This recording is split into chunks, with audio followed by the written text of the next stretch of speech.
ইযা কাবিয়াদ দাঈ ওয়া তাম্মাত তারকু আযুমাল আজরু ওয়া ইযা দাউফাদ দাঈ ওয়া তাম্মাল ফি'লু আযুমাল উইজরু। ইযা কাবিয়াদ দাঈ, কোনো কিছু করার উপলক্ষ বা কারণটা যদি মজবুত হয়, শক্তিশালী হয়, ওয়া তাম্মাল ফি'লু, কেউ যদি সেই কাজটা করে, আযুমাল আজরু, তার প্রতিদান অনেক বড় হয়ে যায়। ওয়া ইযা দাউফাদ দাঈ, আর কোনো কিছু করার উপকরণটা যদি, উপলক্ষ, হেতু বা কারণটা যদি দুর্বল হয়, ওয়া তাম্মাল ফি'লু, এর পরেও যদি কেউ এই কাজটা করে ফেলে, আযুমাল উইজরু, তার পাপও বহুগুণ বেড়ে যায়। শরিয়ার মূলনীতি হলো নেক কাজ ন্যূনতম 10 গুণ, উপরে 700 বা তার চেয়ে বেশি সওয়াব দেয়া হয়। কিন্তু গুনাহ, একটা গুনার বিপরীতে একটা গুনাই লেখা হয়, একটা পাপের বিপরীতে একটা পাপই লেখা হয়। কিন্তু শরিয়ার আরো একটি গুরুত্বপূর্ণ মূলনীতি আছে, কোনো একটা কাজ করার উপলক্ষটা যদি, কারণটা যদি মজবুত হয়, আর কেউ যদি সেই কাজটা করে, তার প্রতিদান বাড়িয়ে দেয়া হয়।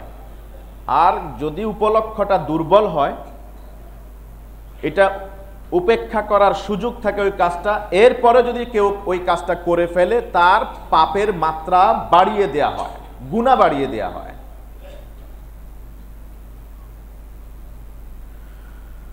পবিত্র কোরআনের সূরাতুল আহজাব থেকে একটা উদাহরণ দেয়া যেতে পারে। সূরা আহজাবের 30 এবং 31তম আয়াতে, পরপর দুটি আয়াতে এই বিষয়টার বিষয় উল্লেখ করা হয়েছে। যেমন আল্লাহ তাআলা উম্মাহাতুল মুমিনিনদেরকে অ্যাড্রেস করছেন, ইয়া নিসা আন-নবী, হে নবী পত্নীগণ, নবীর স্ত্রীগণ, মাইয়াতি মিনকুন্না বিফাহিশাতিন মুবায়্যিনা, তোমাদের মধ্য থেকে কেউ যদি প্রকাশ্য কোনো পাপে লিপ্ত হয়, ইউদাআফ লাহাল আযাবু দি'ফাইন, তার এই পাপের শাস্তি দ্বিগুণ বাড়িয়ে দেয়া হবে। ওয়া কানা যালিকা আলাল্লাহি ইয়াসীরা, আর এই কাজটা করা আল্লাহর জন্য খুবই সহজ। এরপরের আয়াতে আল্লাহ তাআলা বলছেন, ওয়া মান ইয়াকুনুত মিনকুন্না লিল্লাহি ওয়া রাসূলিহি, আর হে নবী পত্নীগণ, আপনাদের মধ্য থেকে যারা আল্লাহ এবং আল্লাহর রাসূলের অনুগত হবে, আল্লাহ এবং আল্লাহর রাসূলের কথার অনুগামী হবে, আনুগত্য করবে, ওয়া তা'মাল সালিহা, সৎকর্ম সম্পাদন করবে, আল্লাহ সুবহানাহু ওয়া তাআলা ওই সওয়াবকে আল্লাহ তাআলা মানে বড় করে দিবেন, দ্বিগুণ করে দিবেন। নুতিহা আজরান আযীমা, তাকে আমি আল্লাহ তাআলা মহা প্রতিদান দেব। ওয়া আ'তাদনা লাহা রিজকান কারীমা, আর তার জন্য আমি আল্লাহ তাআলা একটা সম্মানিত রিজিক তথা জান্নাত প্রস্তুত করে রেখেছি। সুবহানাল্লাহ। এই দুটো আয়াতের দিকে একটু খেয়াল করুন। আল্লাহ তাআলা আরেক আয়াতে বলেছেন সূরা আহজাবে, ইয়া নিসা আন-নবী লাস্তুন্না কাআহাদিন মিনান নিসা, হে নবীর স্ত্রীগণ, আপনারা অন্য সাধারণ নারীদের মতো নন, আপনারা এক্সেপশনাল। অন্য সাধারণ নারীরা পাপ করলে একটা গুনাহই লেখা হয়, বেশি লেখা হবে না। কিন্তু আপনারা যেহেতু নবীর স্ত্রী, আপনারা যেন তেন মানুষ নন, সাধারণ নারী নন, আপনারা অসাধারণ নারী। এই জন্য আপনারা ভালো করলেও সওয়াব দ্বিগুণ, মন্দ করলেও আযাব বহুগুণ। আল্লাহু আকবার। আরো সহজ করে যদি আরো বলি, একটা হাদিস আমরা জানি যা সহিহ বুখারী মুসলিম উদ্ধৃত হয়েছে, সাবআতুন ইউযিল্লুহুমুল্লাহু ফি যিল্লিহি ইয়াওমা লা যিল্লা ইল্লা যিল্লুহু। এটা হলো একটা শুরুতে একটা একাডেমিক কথা বলছি আর কি। এটা একটা মূলনীতি শরিয়া, এটা বোঝার চেষ্টা করুন, এরপর আলোচনা বুঝতে সুবিধা হবে। বা রমজানের জন্য আপনার কিভাবে প্রস্তুতি গ্রহণ করা দরকার, আপনার নিজেকে কিভাবে প্রিপেয়ার্ড করা দরকার, এই বিষয়ে আপনি নিজেই সিদ্ধান্ত নিতে পারবেন ইনশাআল্লাহ।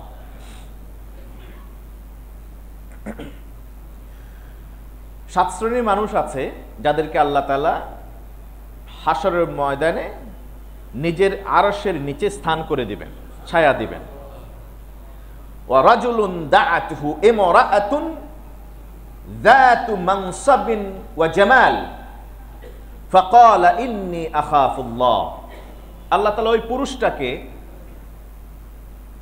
ওই পুরুষটাকে হাশরের ময়দানে নিজের ছায়ায় কিংবা আরশে আজিমের ছায়ায় স্থান দিবেন, যখন আল্লাহর ছায়া ছাড়া আর কোনো ছায়া থাকবে না।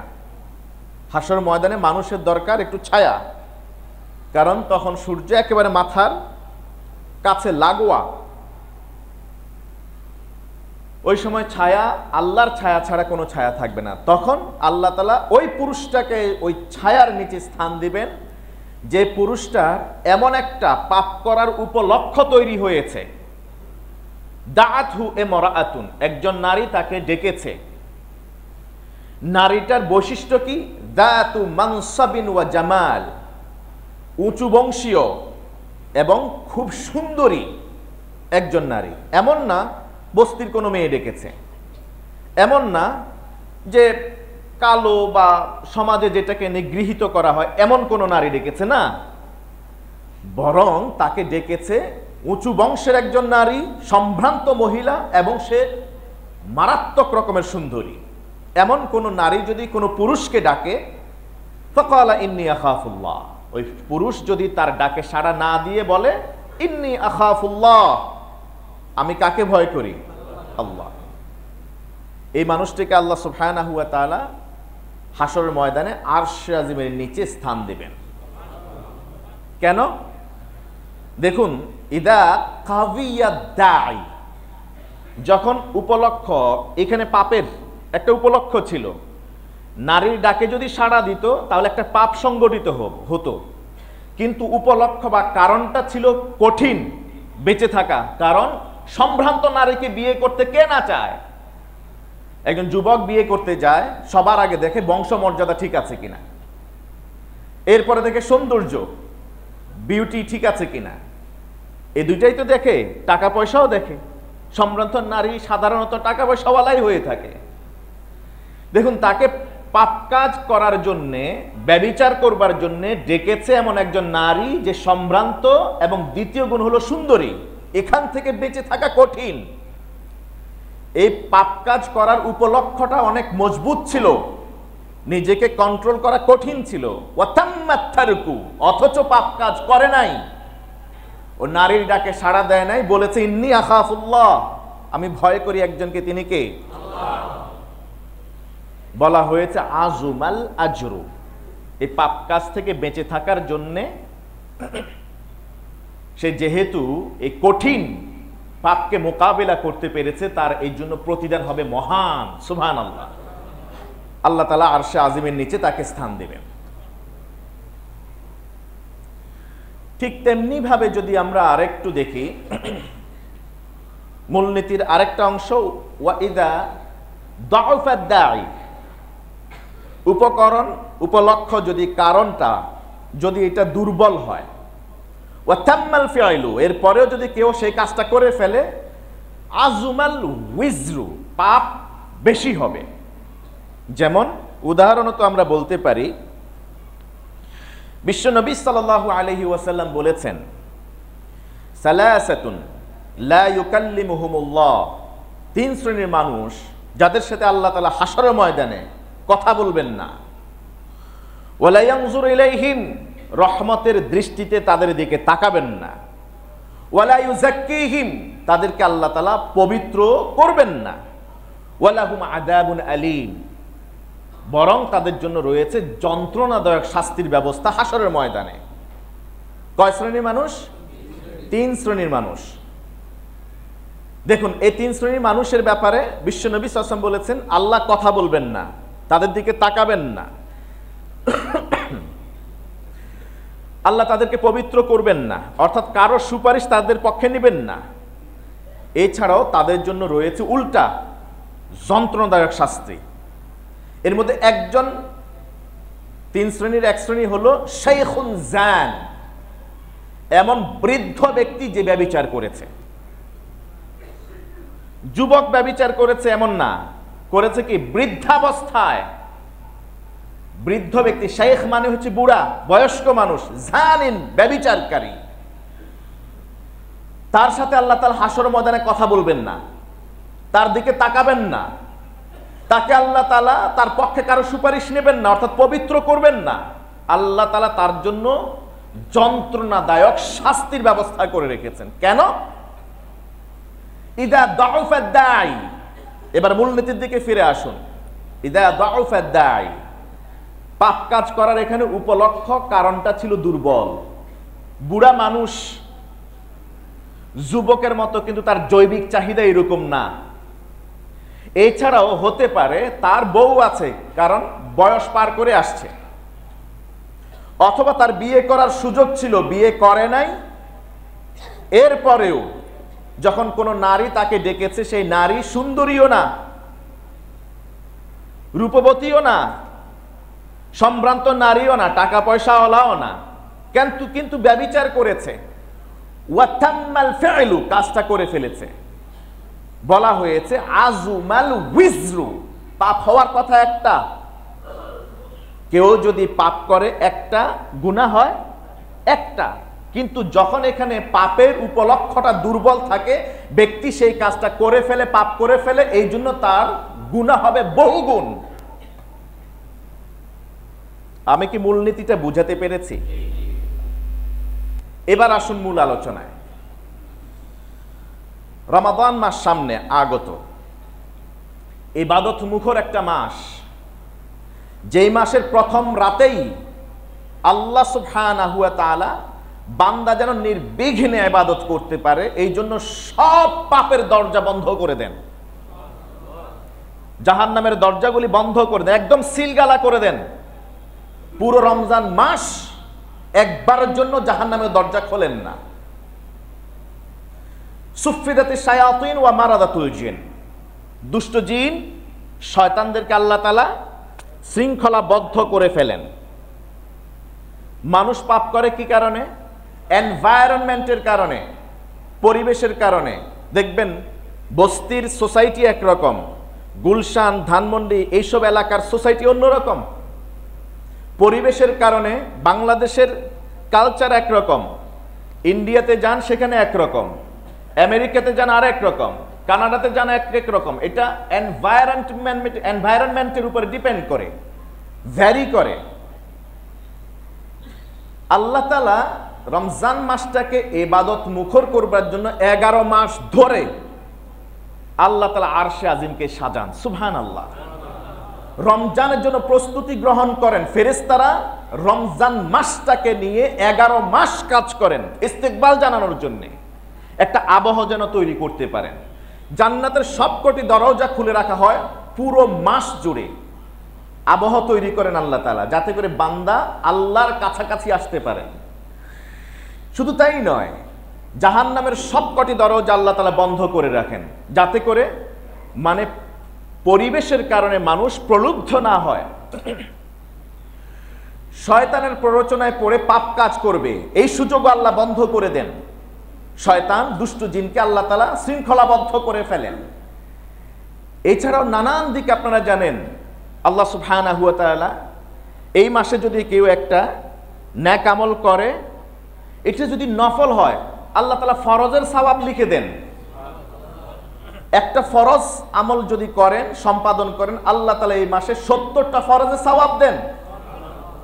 কেউ এই মাসে একটা রোজা যদি আল্লাহ তাআলার সন্তুষ্টির জন্য রাখে, হাদিস সহিহ বুখারী মুসলিমের, মান সামা ইয়াওমান ফি সাবিলিল্লাহ, উৎসাহ ব্যঞ্জক কথা বিশ্ব নবীর। আবহ কিভাবে তৈরি করছে, পরিবেশ আল্লাহ রসুল কিভাবে বান্দার অনুকূল করে দিচ্ছেন দেখেন। বিশ্বনবী বলেন, মান সামা ইয়াওমান ফি সাবিলিল্লাহ, যদি কোনো ইমানদার একদিন আল্লাহর সন্তুষ্টির জন্য সিয়াম সাধনা করে, বা'আদাল্লাহু ওয়াজহাহু 70 খরিফান আনিন নার, বা'আদাল্লাহু ওয়াজহাহু আনিন নার 70 খরিফান। আল্লাহ তাআলা সহিহ বুখারী মুসলিমের হাদিস, এই রোজাদার ব্যক্তির চেহারাকে জাহান্নাম থেকে 70 খরিফ দূরত্বে নিয়ে যান। আর এক খরিফের দূরত্ব হলো মা বাইনাল মাশরিক ওয়াল মাগরিব, পূর্ব থেকে পশ্চিম যত দূর, পূর্ব থেকে পশ্চিম যত দূর, এটাকে বলা এক খরিফ। অর্থাৎ 7 পৃথিবীর দূরত্বে নিয়ে যান আল্লাহ তাআলা তাকে জাহান্নাম থেকে। সুবহানাল্লাহ। কয়দিন রোজা রাখলে? একদিন। কেউ যদি এই মাসে 1 টাকা দান করে, আল্লাহ তাআলা ন্যূনতম 700 গুণ সওয়াব দেন। সুবহানাল্লাহ। আল্লাহ তাআলা আবহাওয়া কিভাবে তৈরি করলেন, পরিবেশ কিভাবে তৈরি করলেন, যেখানে শয়তান নাই, আবদ্ধ, দুষ্ট জিন নাই, যেখানে জান্নাতের দরজা খোলা, জাহান্নামের দরজা বন্ধ। ইয়া বাগিয়াল খাইরে আকবিল, ফেরেশতারা ডেকে ডেকে বলেন, হে কল্যাণ পথের যাত্রী, সামনের দিকে অগ্রসর হও। ইয়া বাগিয়া শাররি আকসির, অকল্যাণ পথের যাত্রী থেমে যাও। যাবতীয় উৎসাহ ব্যঞ্জক পুরস্কারের কথা ঘোষণা করার পর পাপ করার কোনো সুযোগ আছে কি? নাই। এই সময় যদি কেউ ভালো কাজ করে, তার সওয়াব যেমনি ভাবে বাড়িয়ে দেয়া হয়, ঠিক তেমনি ভাবে পাপ কাজ করার উপকরণ উপলক্ষ যেহেতু দুর্বল, সুযোগ নাই, কেউ যদি পাপ কাজ করে তার জন্য আযাব মারাত্মক রকম অপেক্ষা করছে। আমি কি বুঝাতে পেরেছি? রমজান মাসে যেমনি ভাবে একটা নফলের সওয়াব ফরজের মতো দেয়া হয়, ঠিক তেমনি ভাবে কেউ যদি পাপ করে এই মাসে, এই পাপের আযাব যে কত কঠিন হবে যে বলার অপেক্ষা রাখে না।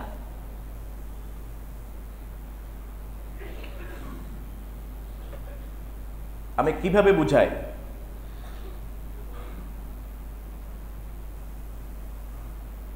ওয়াশাবুন নাশাআ ফি ইবাদাতিল্লাহ, একই হাদিসের আরেকটা एग्जांपल দেয়া যাক।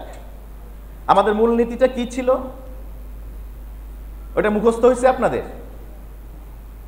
যখন কোনো কাজ করার কারণ বা উপলক্ষ উপকরণ যদি মজবুত হয়, সুদৃঢ় হয়, বাঁচা কঠিন হয়ে যায়, এর পরেও যদি বান্দা সেখান থেকে বেঁচে যায়, সওয়াব কম দেয়া হয় নাকি বেশি দেয়া হয়? আর ওই কাজ করার উপকরণ উপলক্ষ যদি এটা দুর্বল হয়, আর সেই কাজটা যদি কেউ করে ফেলে, গুনাহ কম হয় না বেশি হয়? বেশি হয়। আর একটা एग्जांपल দেই বোঝানোর জন্য। ওয়াশাবুন নাশাআ ফি ইবাদাতিল্লাহ, যুবকের উপর উদাহরণ, যুবকের উদাহরণ। ওয়াশাবুন নাশাআ ফি ইবাদাতিল্লাহ, 7 শ্রেণীর মানুষের মধ্যে 1 শ্রেণীর মানুষ থাকবে যুবকরা হাসরের ময়দানে আরশে আজিমের নিচে। সুবহানাল্লাহ বলেন। স্পেশালি যুবকদের কথা বলা হয়েছে, স্পেশালি।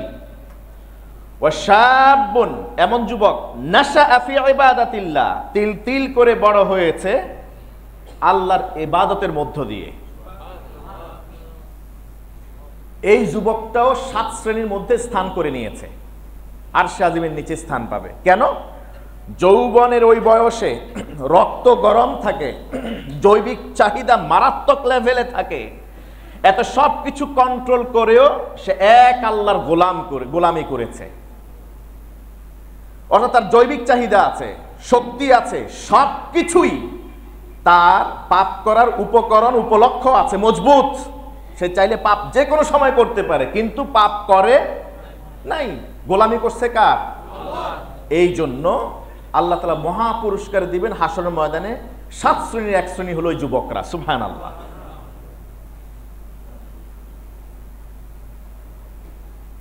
আল ইমামুল আদিল, ন্যায়পরায়ণকারী শাসক 7 শ্রেণীর 1 শ্রেণীতে যাবে। আরো একটি উদাহরণ দেয়া যাক। এমন শাসক, এমন বিচারক, এমন নেতা যে সত্য বই কখনো মিথ্যা বলে না, সত্য ছাড়া কখনো রায় দেয় না, সত্যকে গোপন করে না, যেদিকেই যাক না কেন পুরো রাষ্ট্রযন্ত্রের বিরুদ্ধে গিয়ে হলেও সে সত্য রায় দেয়। সুবহানাল্লাহ। এই শ্রেণীর শাসকরা, নেতারা সবার আগে, ইমাম খতিবদের আগে তারা আরশে আজিমের নিচে স্থান পাবে। ধরেন বাংলাদেশের চিফ জাস্টিস, তার কাছে কোনো একটা বিচারের কাজ গেল রায়ের জন্য, তিনি যদি সব ষড়যন্ত্রকে উপেক্ষা করে বস্তুনিষ্ঠ উপস্থাপিত প্রমাণাদি সাক্ষীর আলোকে তিনি যদি সত্য রায়টা দেন, যদি এটা দিতে পারেন, তাহলে তিনি সবার আগে হাসরের ময়দানে সূর্যের আলো থেকে, তেজস্বিতা থেকে নিজেকে হেফাজত করতে পারেন। আর করবেন কে? তিনি আরশের নিচে স্থান দিবেন তাকে সবার আগে, 7 শ্রেণীর প্রথম শ্রেণী। কারণ তিনি চাইলে এক কলমের খোঁচায় কোটি কোটি টাকা নিতে পারেন, বাংলাদেশ কিনে নিতে পারেন, কিন্তু বাইরে গিয়ে বেগম পাড়ায় বিশাল বিশাল বাড়ি করতে পারেন। বয়স হইল গিয়ে হয়তো বা 65 বছর, বাড়ি হয় 365টারও বেশি। আছে কিনা? নাই এরকম। আর তিনি যদি সত্য সঠিক রায় দেন, বহু মানুষের কল্যাণ হবে, উপকার হবে। মিথ্যার ভুল রায় দিলে বহু মানুষের ক্ষতি হবে। হয় কি হয় না? এই জন্য তার ক্ষমতা আছে, কলমের জোর আছে, চাইলে সে উল্টাপাল্টা রায় দিতে পারে, কিন্তু না, সেটাকে সে কন্ট্রোল করতে পারে। এই জন্য তার প্রতিদানও বেশি। সে যদি গুনাহ করে তাহলে তার গুনাহও বেশি হবে। ওয়ারাজুলুন তাসাদ্দাকা বিসাদাকাতিন ফাআখফাহা, এমন দানশীল ব্যক্তির কথাও ওই হাদিসে বলা হয়েছে যারা 7 শ্রেণীর এক শ্রেণী হবে, যাদেরকে আল্লাহ তাআলা আরশে আজিমের নিচে স্থান দিবেন। দানশীল ব্যক্তি, মেয়ার দানশীল ব্যক্তি, এমন ভাবে গোপনে দান করেন, ডান হাত জানে না বাম হাত কি দিয়েছে, অথবা বাম হাত জানে না ডান হাত কি দান করেছে। সুবহানাল্লাহ। এর মানে কি? আসলে কি এরকম? ডান হাত জানে না বাম হাত কি দিছে, বাম হাত জানে না ডান হাত কি দিছে, এর ব্যাখ্যা কি এটা? অর্থাৎ এত সন্তর্পণে তিনি দান করেছেন, লৌকিকতার কোনো আশ্রয় ছিল না, প্রদর্শন ইচ্ছা ছিল না, মানুষ তাকে দানবীর দানশীল ডাকুক এটা ইচ্ছা ছিল না। ইভেন তার নিজের চাহিদা ছিল, চাওয়া ছিল, সেটাকে চরিতার্থ না করে নিজের চাওয়ার বিরুদ্ধে গিয়ে, নিজের চাওয়াকে প্রাধান্য না দিয়ে অন্যের প্রয়োজনকে মিটিয়েছে। নিজের চাওয়া কি? তিনি যদি এখন 1 কাপ চা খান 10 টাকা দিয়ে, হয়তোবা তার ভালো লাগবে। এটা হলো শরীরের এক একটা অঙ্গ এখান থেকে কাজ করবে। আর যদি তিনি ওই চাটা না খান, ওই 10 টাকা দান করে দেন, এইটার ব্যাখ্যা হলো এটাই। বিশ্বনবীকে প্রশ্ন করা হলো, ইয়া রাসূলুল্লাহ মাহিয়া আফদালুস সাদাকা, সর্বোত্তম সাদাকা কি? নফল দান। আমাদের মাঝে একটা মিসকনসেপশন আছে। মিসকনসেপশন হলো কি, যাদেরকে আল্লাহ তাআলা সম্পদ দিয়েছেন শুধু তারাই দান করবে, নাম্বার 1 মিসকনসেপশন। আর অন্যরা দান করবে না, গরিবরা দান করবে না। এটা হলো 1 নাম্বারের ভুল আমাদের ধারণা। আমরা মনে করি শুধু ধনীরাই দিবে, গরিবরা দিবে না। মূলত না। বিশ্বনবীর সাহাবীরা, ধনীরা অর্ধেক দিয়েছেন আর গরিব সাহাবীরা পুরোপুরি দিয়ে দিয়েছেন। জানেন তো এটা আপনারা? ধনী সাহাবীরা অর্ধেক দিয়েছেন, পেয়েছেন 100-র মধ্যে 50 নাম্বার ম্যাক্স। আর যারা গরিব, পুরো পুটলি সহকারে এনে দিয়ে দিয়েছেন, পেয়েছেন 100-র মধ্যে 100 নাম্বার। সুবহানাল্লাহ। তার মানে ধনী গরিবের মধ্যেও তখন কম্পিটিশন ছিল দানের ক্ষেত্রে। ধনীরাও দান করবে, গরিবরাও দান করবে, 1 নাম্বার। 2 নাম্বার হলো, ধনীরা মনে করেন শুধুমাত্র যাকাত আদায় করলেই দান হয়ে গেল, আর নফল দানের কোনো দরকার নাই। এমন অনেক ধনী আছে, অর্থবিত্তবান আছেন, তিনি সারা বছর জাকাতের অর্থ ব্যয় করলেও তার ওই ব্যয় শেষ হয় না, এত বেশি জাকাতের অর্থ আসে। তিনি সারা বছর ধরে দান করেন, এরপরেও তার দান শেষ হয় না। তিনি মনে করেন আমি তো মহাদানশীল, দান করতেছি। আপনি 1 টাকাও দান করেন নাই। আমি মনে বুঝাতে পারি নাই। আপনি 1 টাকাও দান করেন নাই, যদি আপনি জাকাতের বাইরে কোনো দান খয়রাত আপনি না করেন, কারণ আপনি যা দান করেছেন বা করছেন এটা হলো অন্যের অধিকার, হক, আপনি ঋণ পরিশোধ করছেন। আপনার সম্পদে ওয়াফি আমওয়ালিহিম হাক্কুন লিসসাইলি ওয়াল মাহরুম, ধনীদের সম্পদের মধ্যে আল্লাহ তাআলা বললেন কোরআনে, যাঞ্চাকারী এবং বঞ্চিত যারা, যাদেরকে সম্পদ দেন নাই আল্লাহ তাআলা তাদের অধিকার, হক, আপনি তাদের হক আদায় করছেন। এজন্য বিশ্বনবীকে প্রশ্ন করা হলো, আইয়ু সাদাকাতি আফদাল ইয়া রাসূলুল্লাহ, ইয়া রাসূলুল্লাহ সর্বোত্তম দান কোনটা? বিশ্বনবী বললেন, আনতা সাহিহ শাহিহ তা'মুলুল গিনা ওয়া তাখশাল ফাকর। 4টা ক্যারেক্টারিস্টিক্স যদি থাকে দানশীলের কাছে, তাহলে এই দানটা হবে সর্বোত্তম দান। সুবহানাল্লাহ। এর পরিমাণ যদি 50 পয়সাও হয়, এর পরিমাণ যদি একেবারে উল্লেখ করার মতো নাও হয়, ওই দানটা হয়ে যাবে আবু বকর সিদ্দিক রাদিয়াল্লাহু তাআলা আনহুর মতো। সুবহানাল্লাহ। যেখানে ওমর ইবনে খাত্তাব তিনি চেয়েছিলেন আজকে ফার্স্ট হয়ে যাবেন, সম্পদের অর্ধেক দিয়ে দিয়েছেন, পেয়েছেন 50 নাম্বার। আর আবু বকর সিদ্দিক শুধু আল্লাহ এবং আল্লাহর রাসূলকে বাকি রেখে পরিবারের সবকিছু গাঁটটি বেঁধে নিয়ে আসছেন, পেয়েছেন 100তে 100 নাম্বার। সুবহানাল্লাহ। 4টা ক্যারেক্টারিস্টিক্স যদি থাকে, আনতা সাহিহ, আপনি সুস্থ আছেন, সুস্থ থাকলে আপনি হয়তো এখন ব্যাংকক যেতে পারেন, থাইল্যান্ড যেতে পারেন, ঘুরতে পারেন বিভিন্ন জায়গায়, ঠিক না?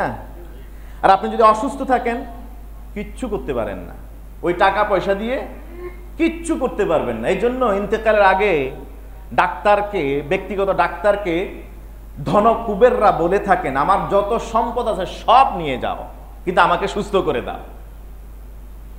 সুস্থতার মালিক কে? আনতা সাহিহ, আপনি সুস্থ আছেন। শাহিহ, আপনি বখিল, কৃপণ।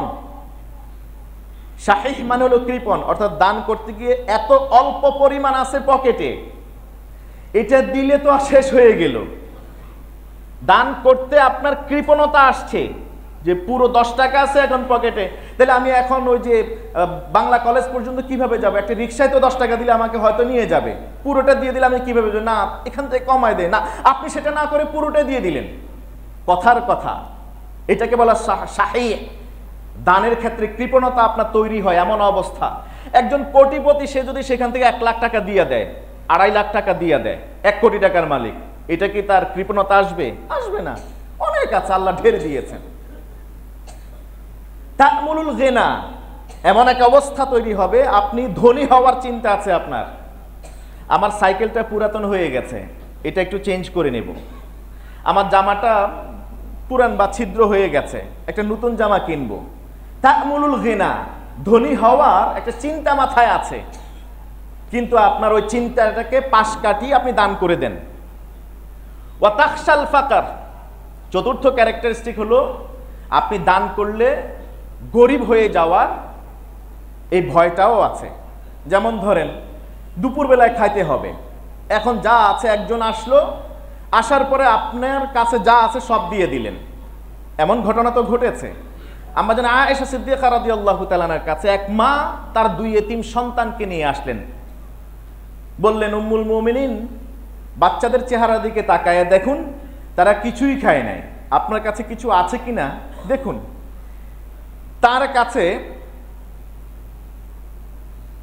3টা খেজুর ছিল, 2টা খেজুর 2টা বাচ্চাকে ভাগ করে দিলেন, আর 1টা খেজুর বাকি ছিল।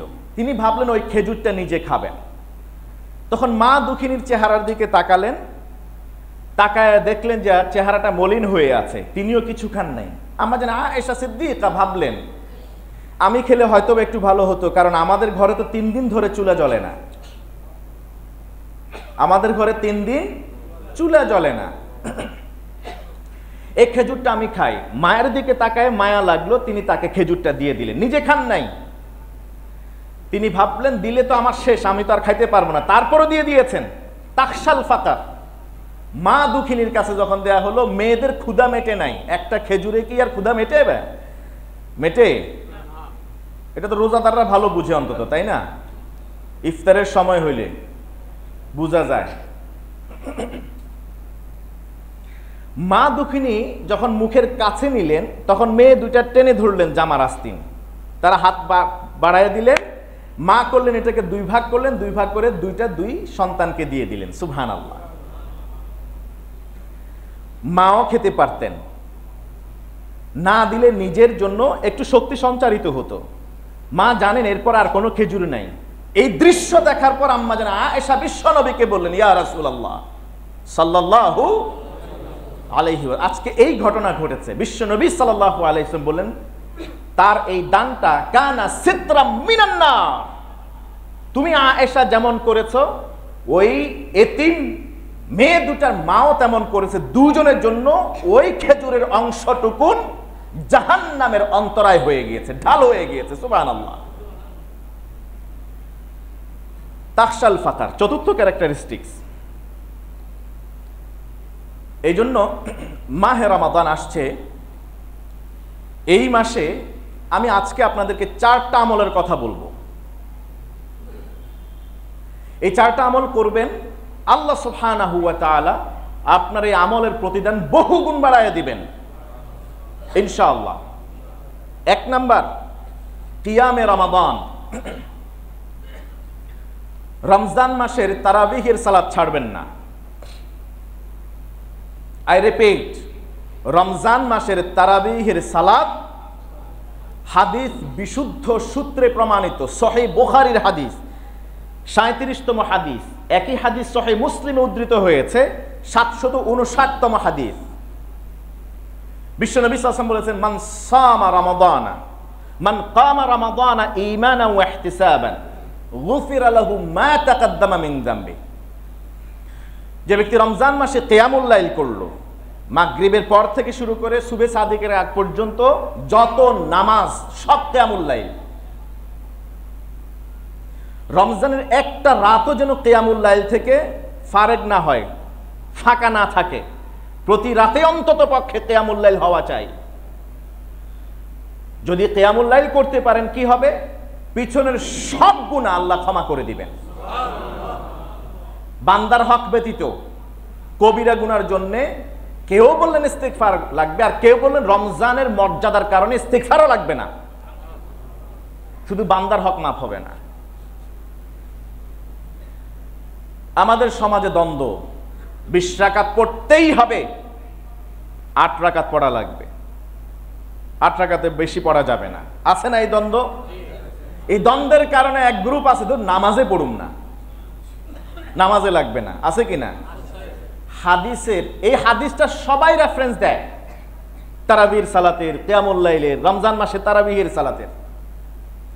কিন্তু একটু সূক্ষ্মভাবে খেয়াল করে দেখেন, হাদিসে বলা হয়েছে মান কামা রমাদান, যে রমজান মাসে কিয়ামুল লাইল করলো, ঈমানান ওয়া ইহতিসাবান, ঈমান সাথে নিয়ে সওয়াব প্রাপ্তির আশায়, যে আল্লাহ সওয়াব দিবেন, গুফিরা লাহু মা তাকাদ্দামা মিন যামবি, আল্লাহ পিছনের সব গুনাহ ক্ষমা করবেন। কয় রাকাতের কথা বলা হয়েছে এখানে? দেখছেন মুফতিরা ফতোয়া দিছে 20 রাকাতের কথা বলছে। এখানে এখানে রাকাতের সংখ্যা উল্লেখ আছে? আমি এটাকে কিভাবে ব্যাখ্যা করি জানেন? আমি বলি আপনি যদি পারেন অন্তত পক্ষে 2 রাকাত পড়েন। ওই যে ইতিপূর্বে বললাম, কোন রাত যেন ফাঁকা না যায়, অন্তত প্রত্যেকটা রাতেই কিয়ামুল লাইল থাকা চাই। আর কিয়ামুল লাইলের ব্যক্তি কি? সূর্যাস্ত থেকে সুবহে সাদিকের আগ পর্যন্ত, এই সময়ে যখনই পড়েন। তারাবিহের সালাতে যদি 20 রাকাত পড়ার সামর্থ্য সুযোগ আপনার থাকে, এই সুযোগ আপনি ছেড়ে দেবেন কেন? আপনি তো নিজে পড়ছেন না, ইমামের পিছনে আপনি পড়ছেন, যেখানে নফলের সওয়াব দেওয়া হয় ফরজের মতো করে। তারাবিহের সালাত নফল সালাত, এই সালাত এই সওয়াব দেওয়া আপনি আদায় করছেন নফল হিসেবে, সওয়াব যুক্ত হচ্ছে আমলনামায় ফরজের মতো। আপনি কেন ছাড়বেন?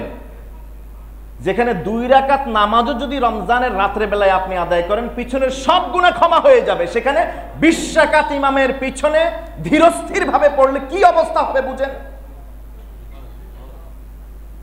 এত কামড়া কামড়ির কি আছে? বিশ্বনবী বললেন মূলনীতি, রাতের নামাজের মূলনীতি হলো সালাতুল লাইলি মাসনা মাসনা। সব ইমাম, সব গোত্রের মানুষ, সব দলের ওলামায়ে কেরাম এই হাদিসটাকে উপমা দেন রাতের নামাজের মূলনীতি হিসেবে, দলিল হিসেবে। সালাতুল লাইলি মাসনা মাসনা, রাতের নামাজ 2 রাকাত 2 রাকাত। তার মানে 2 রাকাত তো আছে।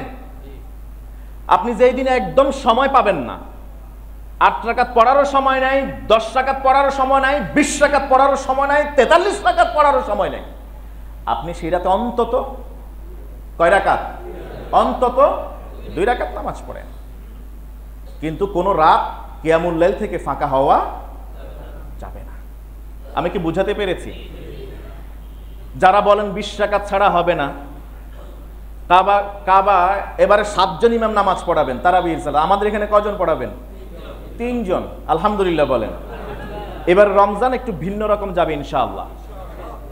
ইনশাআল্লাহ বলেন। আমরা ভালো 3 জন আন্তর্জাতিক পর্যায়ে ফার্স্ট সেকেন্ড থার্ড হওয়া এরকম ভালো 3 জন হাফেজকে আবার নিয়োগ দিয়েছি।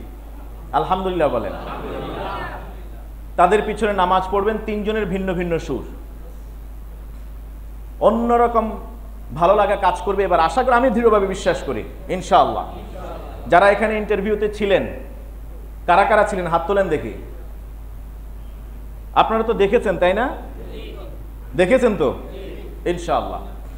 তারাবিহের সালাতের আনুষ্ঠানিকতায় আগাম দাওয়াত দিলাম আপনাদেরকে এই মসজিদে। তারাবিহের সালাত এখানে 3 জন পড়াবেন। কাবা ঘরে কয়জন? 7 জন পড়াবেন ইমাম। কয় রাকাত? না, এবার 10 রাকাত হবে। এবার কয় রাকাত হবে? 10 রাকাত। বহু বছর ধরে 20 রাকাত পড়ে আসছেন ওনারা। কোভিডের সময় 10 রাকাতে চলে আসছিল। এখন কি সমস্যা বলেন না? এখন কি সমস্যা? এমনি কোভিড আছে, অন্য কোনো ঝামেলা আছে, কিন্তু এখন কয় রাকাত হচ্ছে? 10 রাকাত এবার ঘোষণা করা হয়ে গেছে। তাদের মাঝে তো কামড়া কামড়ি নাই রাতের নামাজের ব্যাপারে। তা আমার দেশে এত কামড়া কামড়ি কেন? 8 রাকাতই পড়তে হবে। এরা 8 রাকাতও নেন নাই, 20 রাকাতও নেয় নাই, মাঝখানে 10 রাকাত নিছেন।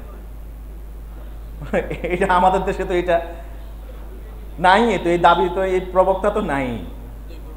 তার মানে রাতের নামাজের ব্যাপারে বাড়াবাড়ি করা যাবে না, তবে কোন রাত রমজান মাসে যেন নামাজ থেকে ফাঁকা না থাকে। পারবেন তো ইনশাআল্লাহ? কিরাআতুল কোরআন, এই যে রমজানের যত ফজিলের কথা বলেছি আমরা, সব কোরআনের কারণে। রমজানের মর্যাদা কোরআনের কারণে, আর কিচ্ছু না। আমরা অন্য এক জুমায় এই বিষয়ে আলোচনা করবো ইনশাআল্লাহ তাআলা। এমন একটা দিন কিংবা রাত যেন না যায় রমজান মাসে যে আপনার কোরআনের সাথে কোনো সম্পর্ক তৈরি হয় নাই। পারবেন তো ইনশাআল্লাহ? রমজান মাস শুনলেই আমরা মনে করি রোজার মাস, রমজান মানে রোজার মাস না। আল্লাহ বলছে রমজান মানে কোরআনের মাস। শাহরু রমাদান আল্লাযী উনজিলা ফীহিল কোরআন ইন্না আনজালনাহু ফী লাইলাতুল কদর পরে আগে হলো আনজালনাহু, ওই কোরআনকে আমি নাজিল করছি। সুবহানাল্লাহ বলেন। রমজানের পরিচয় আল্লাহ করায় দিলেন রোজার সাথে না, রমজানের ডেফিনেশন দিলেন আল্লাহ কোরআনের সাথে। শাহরু রমাদান, রমজান মাস, আল্লাযী উনজিলা ফীহিল কোরআন, যেই মাসে কোরআন নাজিল হয়েছে, যেই মাসে রোজা ফরজ হয়েছে, এটা বলেন নাই আল্লাহ। আমি বুঝাতে পারি নাই। একদিনও যেন না যায় যে আপনি কোরআন থেকে তেলাওয়াত করেন নাই। 2টা আমলের কথা বললাম। 3 নাম্বার দোয়া।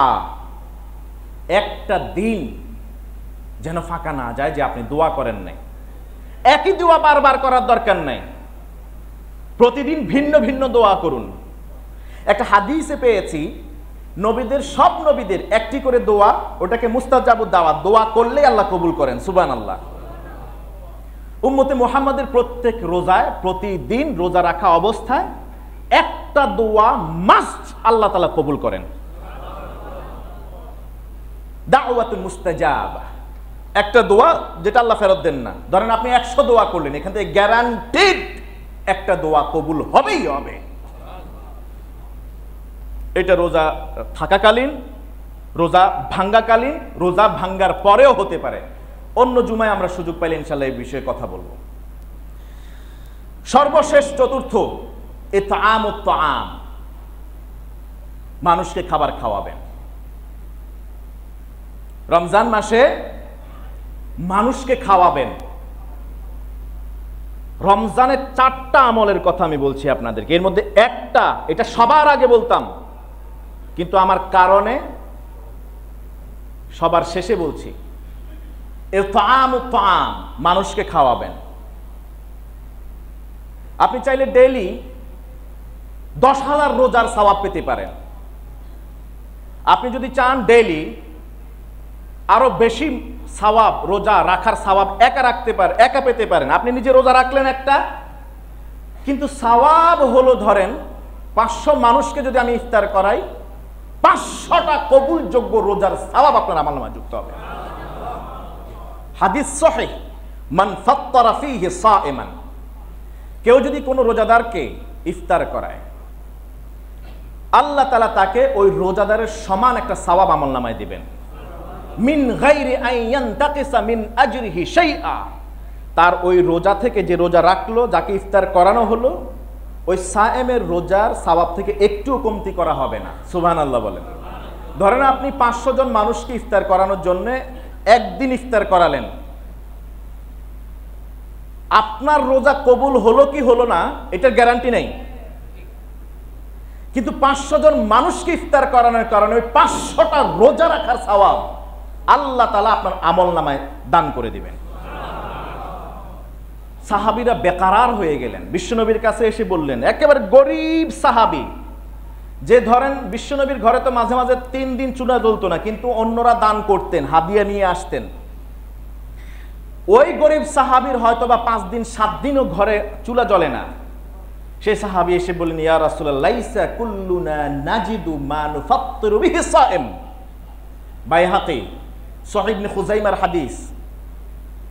ইয়া রাসূলুল্লাহ, আমাদের অবস্থা এত খারাপ, আমরা তো অন্যকে ইফতার করাইতে পারি, নিজে ইফতার করতে পারি না। ওই সময় পানিরও তো অভাব, নিজে ইফতার করতে কষ্ট হয়ে যায়, অন্যকে কিভাবে ইফতার করাবো, এই সামর্থ্য তো আমাদের নাই, তাহলে আমরা কি এই সওয়াব থেকে বঞ্চিত হব? বিশ্বনবী বললেন, না, তোমার যে 1 অঞ্জলি পানি তুমি পান করে রোজা ভাঙবা না, সেখান থেকে অর্ধেক খাও, অর্ধেক দিয়ে দাও।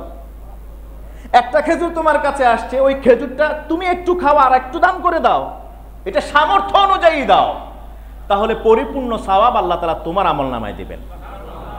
তোমার বাসায় যে বকরি আছে, ওটা তো দুধ দহন করো মাঝে মধ্যে, ওই দুধ যদি থাকে ওইখান থেকে একটু দাও না, নিজেও খাও, আরেকজনকে দাও, আরেকজন রোজাদারকে দাও।